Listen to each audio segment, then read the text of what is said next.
Voici le processus. Un certain nombre d'êtres ascensionnés attirent et absorbent la qualité divine de la flamme de la retraite. Puis, ils répandent et projettent cette qualité sur la sphère d'influence de cette retraite et y ajoutent leur propre lumière et essence de vie. Ensuite, les courants expirés de la retraite sont magnétisés et aspirés dans les corps des étudiants. Ils sont alors expédiés autour du globe pour en faire le tour d'ouest en est. Ces courants deviennent un pont d'énergie réelle, mais réduite en vibration pour pouvoir être ressentis et absorbés par les corps inférieurs de toute l'humanité. Voilà pourquoi il est impératif que les étudiants connaissent l'endroit particulier et le service de la retraite, sa note clé et la couleur et l'activité de sa flamme. En conséquence, les étudiants se rencontrent une fois par mois pour 1 heure et demie de service dans le but de magnétiser, absorber, irradier et diriger la radiation de la retraite. La respiration des étudiants participants constitue un champ de force d'énergie qualifié de manière constructive. Ce champ de force agit comme un transmetteur des courants de la retraite.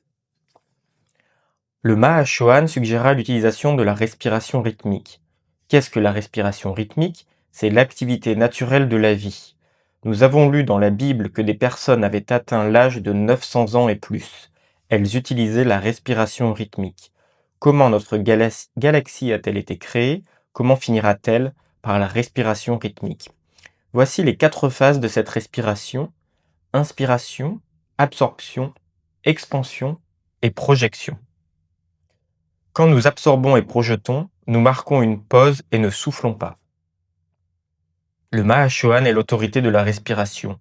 À la naissance, il fournit notre premier souffle et quand nous quittons ce plan, il prend notre dernier souffle.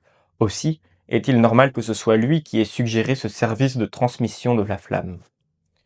Le premier service de transmission de la flamme fut tenu le 19 juillet 1952 par un groupe comprenant 11 étudiants réunis à Philadelphie.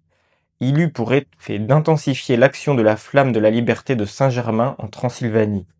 Plus tard, le 18 octobre, alors que plusieurs groupes étaient impliqués, se tint le premier service mondial de transmission de la flamme. Les étudiants furent informés de la retraite du mois, des caractéristiques de la flamme et des maîtres ascensionnés au nombre de 26 qui agiraient en tant que promoteurs. Parmi eux, il y avait Godfrey Recking, lequel, sous le nom de Monsieur Ballard, avait été le messager de l'activité IAM, et David Lloyd, qui avait fait son ascension sur le mont Shasta. Une communication du bien-aimé Mahashohan décrit cet événement. Elle est intéressante car elle démontre le rôle que la fraternité de Saint-Germain sur le mont Shasta joua à ce moment-là. Nous mîmes ce plan à exécution pour la première fois à l'échelle mondiale, plusieurs membres de la fraternité se portant volontaires pour remplacer des êtres non ascensionnés, jusqu'à ce que des groupes puissent s'intéresser à l'activité et assumer la responsabilité d'être eux-mêmes des foyers de retransmission. La lumière fit le tour de la planète en une pulsation rythmique depuis le cœur de la retraite de la fraternité à Suva. De cet endroit, la flamme d'or d'amour cosmique fut dirigée vers le bien-aimé Saint-Germain et la fraternité du mont Shasta, qui, elle-même, la redirigea sur Philadelphie et sur New York. Le bien-aimé seigneur Maitreya et les bien-aimés étudiants à New York dirigèrent les courants vers la Transylvanie, qui, de là, passèrent au bien-aimé Serapis Bey et à la fraternité à Luxor. De Luxor, ils continuèrent vers les bien-aimés El Morya et Kuthumi dans ma retraite à Ceylan, Sri Lanka. Et ces 2 frères complétèrent le circuit en retournant les courants aux frères à Suva.